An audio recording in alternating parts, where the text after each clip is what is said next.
അല്ല, ലൈസൻസിങ് സമ്പ്രദായം ആകെ മാറ്റിയിട്ട് അഡ്വാൻസ് സ്റ്റേജിലെ ലൈസൻസിങ് സമ്പ്രദായം ഉണ്ടെങ്കിൽ മാത്രമേ റോഡ് അപകടങ്ങൾ കുറയുള്ളൂ. ഇപ്പൊ ഞാൻ മുമ്പ് പറഞ്ഞില്ലേ, 78.4% ഡ്രൈവിംഗ് എറേഴ്സ് കറക്റ്റ് ചെയ്യണമെങ്കിൽ ഡ്രൈവിംഗ് സ്കൂളുകാർക്കൊരു അഡ്വാൻസ്ഡ് സ്റ്റേജിലെ സിലബസ് ഉണ്ടാകണം ഒന്ന്.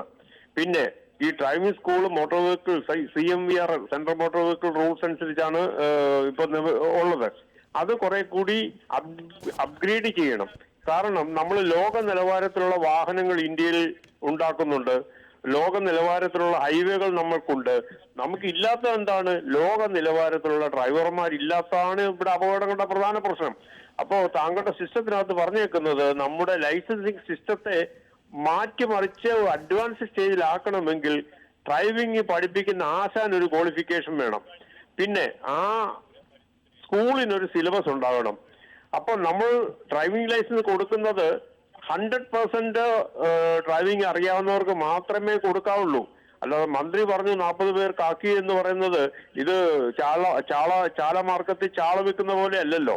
ഇത് മനുഷ്യജീവൻ. ഇപ്പൊ തന്നെ ജനറൽ ആശുപത്രിയിലെ അപകടം തന്നെ കണ്ടില്ലേ? അയാൾക്ക് ഡ്രൈവിംഗ് ലൈസൻസ് കൊടുത്തവനെ പിടിക്കണം, അവനെ ഈ കൂട്ടുപ്രതിയാക്കി ബുക്ക് ചെയ്യണം. കാര്യം ഇത്തരക്കാർക്ക് ലൈസൻസ് കൊടുക്കാൻ പാടില്ല. ഈ റോഡിലേക്ക് ഡ്രൈവിംഗ് ചെയ്ത് വരുന്നവന് പെർഫെക്റ്റ് ഡ്രൈവിംഗ് അറിയാവുന്നവൻ മാത്രം ഇറങ്ങിയാൽ മതി. ആ രീതിയിലേക്ക് മാറ്റിയില്ലെങ്കിൽ കേരളം പ്രത്യേകിച്ച് ഒരു മത്സര ബുദ്ധിയുള്ള ഒരു നാടാണ്. ചെറുപ്പക്കാർക്ക് അന്യോന്യം ഭയങ്കര മത്സര ബുദ്ധിയാണ്. ആ റോഡ് റേഞ്ച് ആണ് നമ്മൾ റോഡിൽ കാണുന്നത്. ഇത് തടയിട്ടേ പറ്റുള്ളൂ. അതിന്റെ റോഡ് അപകടങ്ങളുടെ പ്രധാനപ്പെട്ട കാരണം ഡ്രൈവിംഗ് ലൈസൻസിന്റെ ഡ്രൈവറുടെ അപാകത, ആ സിസ്റ്റത്തിന്റെ പരാജയമാണ്.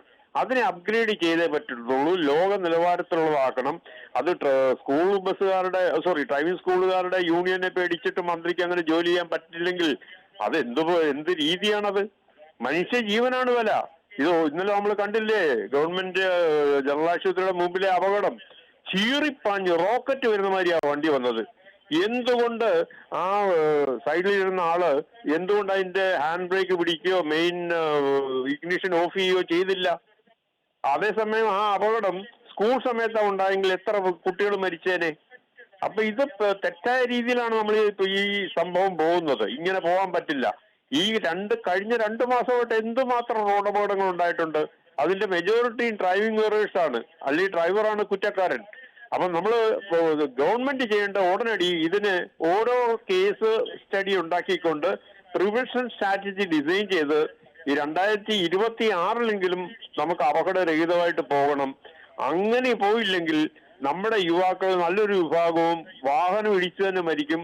അതേപോലെ നിരപരാധികളായ റോഡിൽ നിൽക്കുന്ന ആ ജനറൽ ആശുപത്രി അടുത്ത് നിന്ന ആ ലേഡി ഇപ്പൊ ക്രിട്ടിക്കൽ സ്റ്റേജിൽ വെന്റിലേറ്ററിലാണ്. ഇതിന് കാരണം ആരാണ്? ഈ തിരുവനന്തപുരം സിറ്റിയിൽ എൻഫോഴ്സ് ചെയ്യുന്ന ഉദ്യോഗസ്ഥന്മാർ കണ്ടില്ലേ ഈ വണ്ടി ഇങ്ങനെ പോകുന്നത്? അപ്പൊ ഇതിന് ലക്കിൻ ലഗാനും ഇല്ല. ഡ്രൈവറുടെ ലൈസൻസ് ഇപ്പോൾ ഒരു കൊല്ലത്തേക്ക് സസ്പെൻഡ് ചെയ്തു എന്ന് വെച്ചാൽ MVD നോക്കുന്നുണ്ടോ ഇയാൾക്ക് സസ്പെൻഡ് ചെയ്ത ആളാണോ ഈ ഓടിക്കുന്നതെന്ന്? അതൊന്നും നോക്കാൻ പറ്റില്ലല്ലോ. അതൊന്നുമല്ല, അവന്റെ ലൈസൻസ് ക്യാൻസൽ ചെയ്ത് കളയണം, അവൻ വണ്ടി ഓടിക്കണ്ട. ആ രീതിയിൽ സ്ട്രിഞ്ചന്റ് പണിഷ്മെന്റ് ആണ് എല്ലാ ലോകരാജ്യങ്ങളിലും ഉള്ളത്. പിന്നെ ജയിൽ ശിക്ഷ. ഇപ്പൊ ഈ അപകടത്തിൽപ്പെട്ട ആൾക്കാർക്ക് മരണം സംഭവിച്ചു കഴിഞ്ഞാൽ IPC 304 എടുത്തിട്ട് ഇയാളെ ജയിലിലാക്കണം. അത് വാഹനം ഉപയോഗിച്ചുള്ള നരഹത്യ തന്നെയാണ് അവിടെ നടന്നത്. ഇതിനെല്ലാം നമ്മൾ സോഫ്റ്റ് ആയിട്ട് ഇപ്പൊ തന്നെ ഞാൻ ബസ് ഓടിക്കുന്ന ഡ്രൈവർമാരെ കാണാറുണ്ട്. സ്റ്റിയറിംഗ് കൈ വെച്ചേക്കുന്നത് എന്തോ ഒരു വെറും ലാഘവത്തോടെ. അതിനെ പ്രോപ്പറായിട്ട് ഹോൾഡ് ചെയ്യുന്ന എത്ര ഡ്രൈവർമാർക്ക് കാണാൻ പറ്റും? അപ്പൊ ഡ്രൈവിംഗ് ലാഘവത്തോടെ ചെയ്യുന്നത് മൂലമാണ് ഇത്രത്തോളം റോഡ് അപകടങ്ങൾ ഉണ്ടാകുന്നത്. അതിന് എല്ലാ തരം ഉദ്യോഗസ്ഥന്മാരും MVDയും പോലീസിനും ഹൈവേ പോലീസിനും ഒക്കെ ഉത്തരവാദിത്തമുണ്ട്.